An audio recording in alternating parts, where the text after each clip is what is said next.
Enéas Ferreira Carneiro, 50 anos, cardiologista, professor, trabalhando no Rio, basicamente. Bom, não existiria nada de excepcional nesse perfil se ele não fosse também um candidato à presidência da República, pelo PRONA. O PRONA, doutor Enéas, é Partido de Reedificação da Ordem Nacional. Bom, boa noite. Boa noite.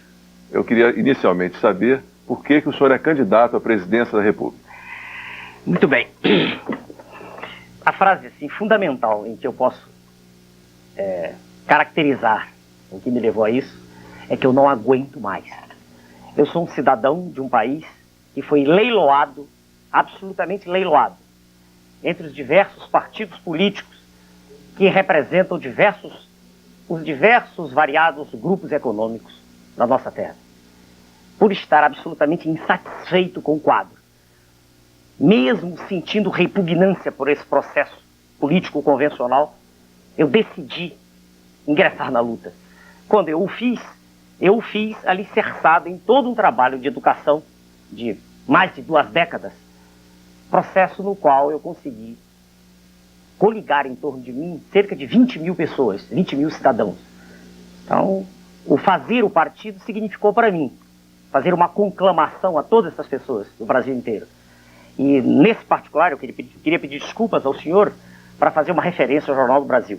Eu dei uma reportagem em Brasília com o máximo de honestidade, de sinceridade, e a reportagem foi deturpada, foi distorcida. Chegou-se, inclusive, na reportagem, a conferir um tom picaresco, um tom histriônico às minhas declarações.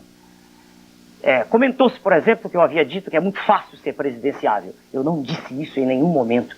Eu disse o seguinte: para um cidadão que, muito embora nunca tenha participado efetivamente do processo político, mas que tem à sua retaguarda um número enorme de pessoas que com ele conviveram, num convívio sério, de um trabalho que dura em média sempre um semestre, para essa pessoa em particular é mais fácil do que para qualquer outra. Foi isso que eu disse. Exatamente isso que eu disse. Então, é preciso também salientar um ponto. Se, na última semana antes de ter sido esgotado o prazo de registro dos partidos, se houve um número enorme de entidades que foram registradas no Tribunal Superior Eleitoral, culpa não me cabe em particular. Muito ao contrário, o meu partido, nosso Partido de Reedificação da Ordem Nacional, cumpriu todas as exigências da lei eleitoral. Comissão Nacional no Rio de Janeiro, comissões regionais em 14 estados, comissões municipais em 1/5 dos municípios de cada estado, o que nos deu um total de mais de 100 cidades. Ora, se nós cumprimos tudo, por que atacar especificamente a nós? Se outros partidos conseguiram o registro apenas com as comissões regionais, o que representa muito pouco, cabe ao Tribunal Superior Eleitoral a decisão de por que isso foi assim feito.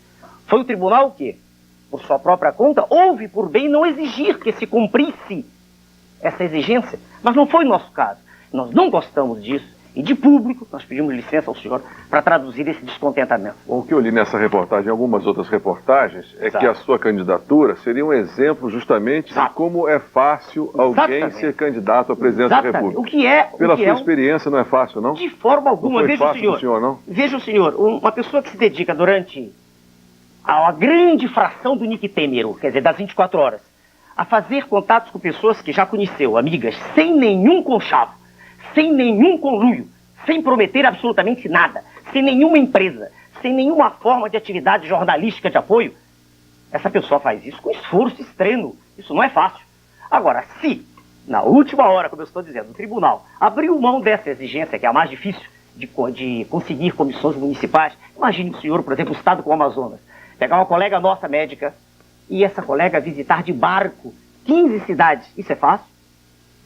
15 cidades de barco? Será fácil no estado de Mato Grosso do Sul ir a cerca de 16 cidades para conseguir pessoas sem prometer nada, sem nenhum cargo em troca, sem nenhum acordo? Isso não é fácil. Agora, na última semana, como eu acabei de dizer, o tribunal abriu mão dessa exigência. Aí o senhor viu nos jornais, na televisão, um número enorme de partidos aparecendo. Mas que culpa tem eu disso?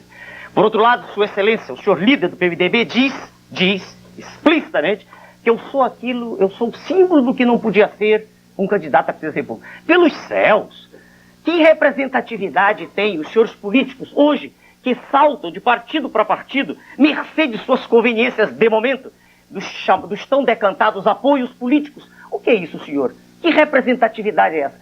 Será que um deputado desses, qualquer um deles, é reeleito depois? Logo a seguir, pelo mesmo partido, se ele mudou de partido? Agora, será que uma pessoa que foi educador durante 20 anos não tem representatividade? Então vamos falar desse seu trabalho. O senhor falou num trabalho de 20 anos de educação e 20 mil pessoas que participaram desse trabalho e que participam com o senhor agora da sua campanha. Em que consistiu esse seu trabalho educativo? Muito bem. Onde o senhor deu aula? Muito bem. Eu sou formado em medicina em 1965. E 3 anos depois me formei em física, ciência exata, pela antiga Universidade do Estado da Guanabara, a nossa UERJ de hoje.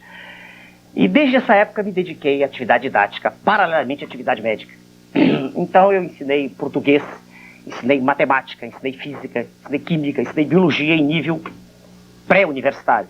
Depois, em 1969, eu fiz curso de especialização em cardiologia na nossa Santa Casa, no serviço do nosso mestre, professor Nelson Botelho Reis, e a partir daí, um pouco depois disso, exatamente, dediquei-me ao ensino de cardiologia também. Quer dizer, em particular, uma disciplina chamada eletrocardiografia. Eu ensino no Rio e São Paulo, com um número médio por ano de 1000 colegas médicos alunos. Agora eu pergunto às suas excelências, os senhores deputados, se isso não é representatividade. Se não tivesse havido em todo esse tempo uma seriedade de procedimento, se essas pessoas instantaneamente adeririam ao movimento, à criação do Partido Novo. O senhor me perdoe, mas eu realmente não gostei da reportagem, do tom em que ela foi transcrita, dando a impressão de uma brincadeira. Isso não é uma brincadeira. O nosso partido é absolutamente sério. Tem uma postulação diante da problemática nacional que é séria. E não está comprometido com nenhum grupo. Ele representa exatamente um ponto de vista de seriedade diante do mar de lama em que se encontra esse país. Então vamos falar dos postulados do seu partido, o PRONA, Partido de Reedificação da Ordem Nacional. O que quer o PRONA para o Brasil? O primeiro princípio postulado por nós é uma luta contra a desordem, a onda de desordem que assola o país de cima a baixo, do vértice à base da pirâmide. Para nós, e isso é uma evidência testificável por qualquer cidadão lúcido no país, existe desordem econômica, existe desordem administrativa, existe desordem educacional e desordem em todos os setores de atividade profissional. E é fácil, cara. Eu posso dar alguns exemplos rápidos para o senhor. É facílimo. Tomemos um exemplo qualquer. Educação, por exemplo. Podia ser outro exemplo mesmo. Agora, há pouco tempo atrás, o jornal de que o senhor faz parte, o Jornal do Brasil, publicou uma reportagem belíssima. Eu gostaria de ver aquilo na televisão. Porque, infelizmente, mais de 60% do nosso eleitorado não lê jornal. O senhor sabe disso, tanto quanto eu.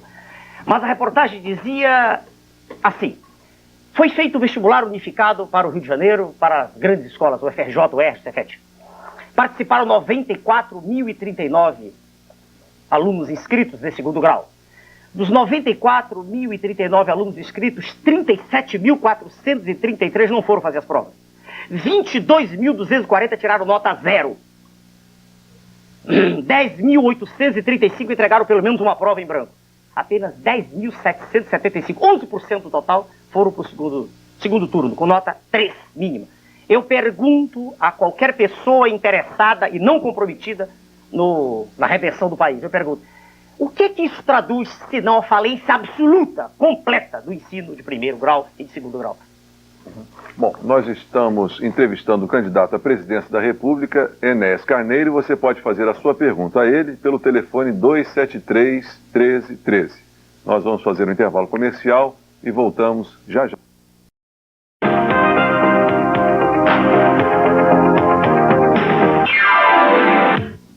Bom, nós continuamos entrevistando o candidato à presidência da República, Enéas Carneiro, candidato pelo novo partido chamado PRONA, Reedificação da Ordem Nacional. Vamos no primeiro bloco que o que fez o senhor e o seu grupo, com quase 20 mil adeptos, ingressar na política e o senhor pleitear a candidatura à presidência da República, foi uma repugnância que o senhor sentia anteriormente pelo processo político brasileiro. O senhor podia precisar bem em que se baseia essa repugnância? Vamos examinar a expressão com o máximo de cuidado possível. A repugnância pelo processo político decorre da sensação que cada um de nós tem quando ouve um político, um dirigente falar sobre o país, da sensação de que cada um de nós se sente possuído de estar observando uma mentira, uma falácia. A pessoa que fala, é claro que eu estou falando de modo genérico, há exceções em tudo, é óbvio, é axiomático. Mas em sua grande maioria, os políticos se caracterizam por uma absoluta hipocrisia. Quando a gente vê, quando qualquer um de nós vê um dirigente falando, a impressão que a gente tem é que ele está falando de outro país. É de uma terra distinta da terra onde nós vivemos. Fala-se de uma realidade, de um país próspero, apresentam-se imagens de riqueza, e o que nós vemos, todos nós, é o oposto disso. A sensação de repugnância é pelo processo em si, é pelo sorriso falso, é pela hipocrisia, qualidades presentes e quase que obrigatórias no discurso do político convencional. A senhora não estaria generalizando? Isso Foi o que eu lhe ocorreria à esquerda e à direita, por exemplo? Mas também? dos dois lados, o senhor me perdoe, isso ocorre. Dos dois lados. Hoje, se nós olhamos para o discurso político, vai à rua, abraça pessoas que nunca viu, e isso pode até dizer, faz parte do procedimento convencional. Mas nós somos absolutamente contra esse procedimento convencional. Nós acreditamos que o eleitor hoje, depois de, não de 30 anos de ditadura, não são os 20 anos últimos, não, de séculos de dominação colonial, nós acreditamos que o eleitor não pertence hoje mais a uma manada de búfalos, como pensam muitos dos senhores políticos, quando falam dos apoios.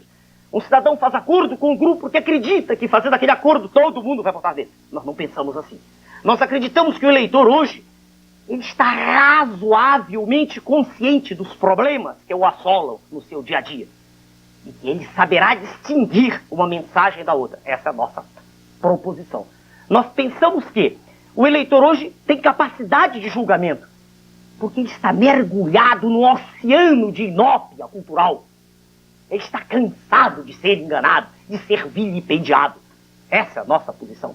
O senhor está entendendo? Quer dizer, nós falamos de verdade, de sinceridade, de, por exemplo, se o senhor me perguntar agora algo que eu não sei, eu dizer tranquilamente, olhando para o senhor ou para a câmera, não sei. Eu nunca fui político. Nunca, em nenhum momento quis participar desse processo como cidadãos comuns. Nós relegamos isso para os outros. E num certo instante, por isso que eu lhe disse que precisava dizer com clareza o que aconteceu, num certo instante, a gente não aguenta mais, a gente diz, não é possível. É preciso alguém se levantar e dizer, eu não aguento mais. Eu quero ser elemento ativo disso, eu não suporto mais ser vilipendiado. Essa é a nossa mensagem. Se o senhor perguntar, como é que o senhor faz com a Constituição? Estou estudando. Nunca me interessei por isso. Estou estudando direito constitucional. Num determinado momento, a partir de 15 de setembro, eu saberei direito constitucional, terei estudado o assunto. Eu fiz vestibular de medicina e fui em primeiro lugar, estudando. E sou de origem humilde. Sou de origem humílima. O senhor me perdoe?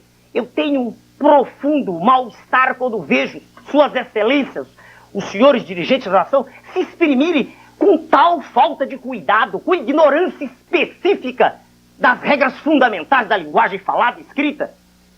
Fala-se mal nessa terra, escreve-se muito pior. E o cidadão comum que não teve o acesso a uma educação esmerada nem sabe distinguir, nem pode. Ele ouve, e o que ouve acredita que está certo. Ele não tem condições para julgar se o que ele está ouvindo é certo ou errado. É contra todo esse processo de deterioração absoluta de todos os valores da sociedade que nós nos colocamos. O senhor, então, não faz distinções nessa sua colocação em relação a nenhuma coloração partidária ou ideológica? De forma alguma. Agora, o senhor ideologicamente se coloca em alguma posição? Deixa eu dizer... Esquerda, direita, centro, o que o senhor é? Deixa eu dizer para o senhor, em 1960, por aí, quando eu ingressei no curso médico, eu tive acesso às obras marxistas. E eu as folhei e li. A Dialética da Natureza, Anti-Juring, os livros de Engels. E se o senhor me perguntar, do fundo, do imo, do cerne, do meu interior, o que eu penso sobre a filosofia marxista é uma beleza. Do ponto de vista de corpo de ideias teórico, é uma das coisas mais difíceis de alguém superar. Mas, infelizmente, o que a realidade objetiva nos mostrou é que isso, do ponto de vista prático, da ação, isso fracassou. Haja vista os exemplos recentíssimos que nós temos da União Soviética, que pouco a pouco foi cedendo à realidade do mundo ocidental. E o exemplo mais recente, entristecedor para todos nós, do que ocorreu na China. Quer dizer, infelizmente, eu digo infelizmente porque como linguagem teórica é belíssima, é um mundo onde não há patrões empregados, né? Um mundo onde não há herança, isso é belíssimo, mas infelizmente isso não deu certo. Então, se o senhor me perguntar, hoje, homem adulto, se eu faço discurso socialista, não. Eu aceito o regime que aí está. Meu Deus do céu, o regime que aí está com as coisas funcionando. Quem lê a Constituição vê que está lá no artigo 7º, o empregado tem direito à participação dos lucros. O empregado não tem nem salário. O que se chama salário mínimo é um absurdo aqui hoje. Está escrito na Constituição que o salário mínimo deve atender as necessidades mínimas. Está lá, não me lembro do artigo agora. Atender a necessidade mínima de vestuário. Meu Deus, qual é a pessoa desse país que tem um mínimo de sensibilidade e não percebe que isso é uma farsa? O que se chama o salário não dá para uma pessoa nem se alimentar mais. É só ver os preços dos gêneros. Cada um de nós tem preços aos quais cada um de nós tem acesso. Quer dizer, nós vivemos mergulhados em mentiras. Mentiras pequenas, grandes, mentiras, o tempo inteiro. E nesse aspecto do salário mínimo, o que o senhor faria se chegasse à presidência da República? Perdoe-me o ser condicional do senhor. Eu estou me lançando porque acredito nesse discurso. Apesar dos 30 segundos, dos 30 miseráveis segundos pequeninos que suas excelências, os senhores políticos querem cortar, amputar, querem eliminar.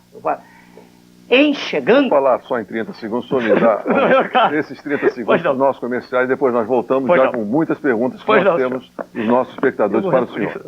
E em 1 minuto nós voltamos.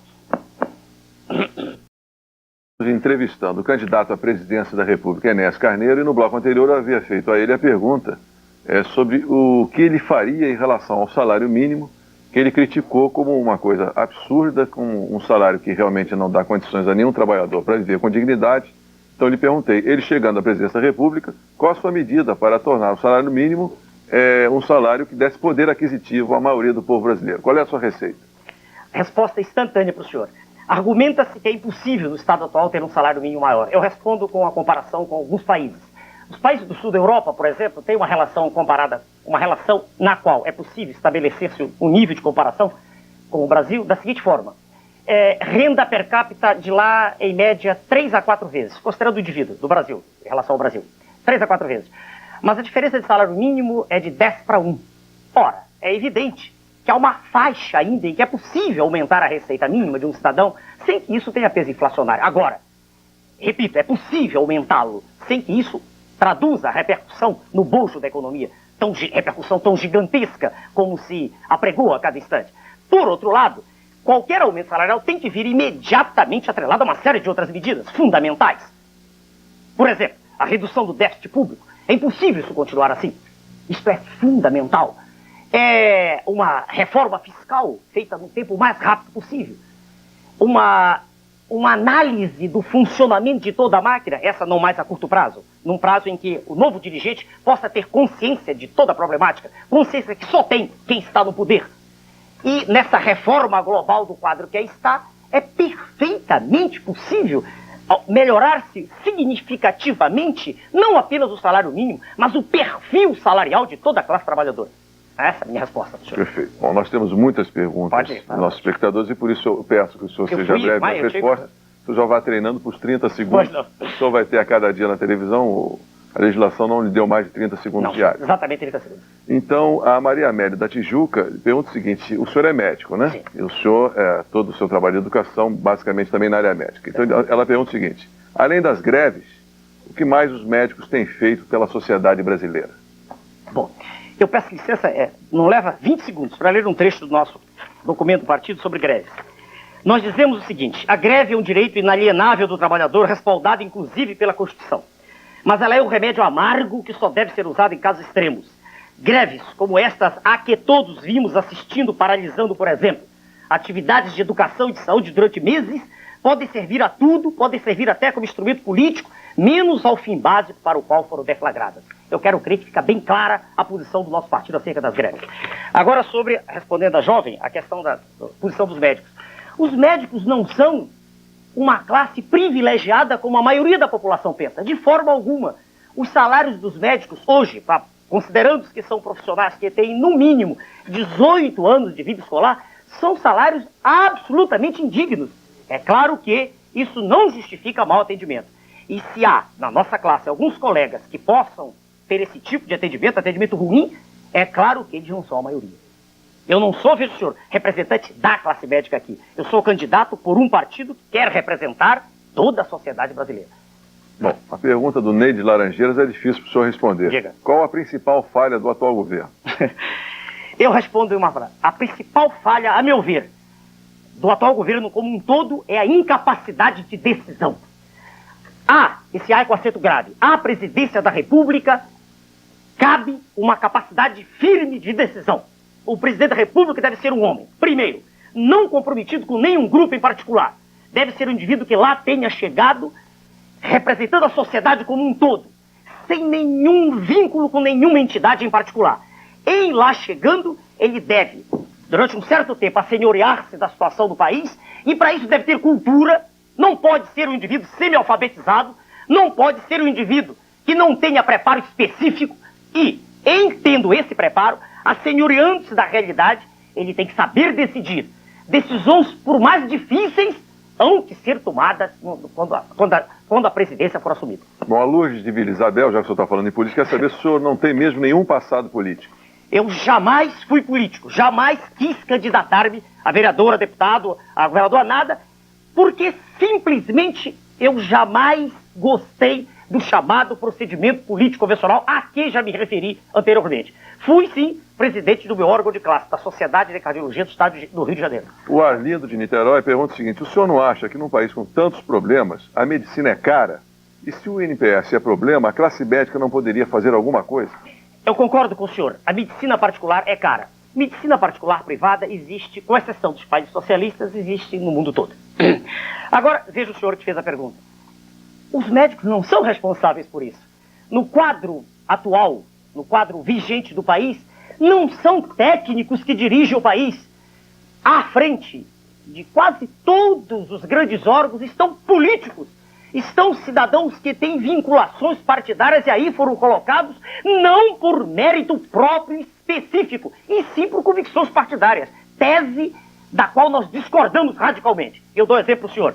Em chegando à presidência da República, o ministro de Saúde será um profissional da área de saúde respeitado pelos seus pares.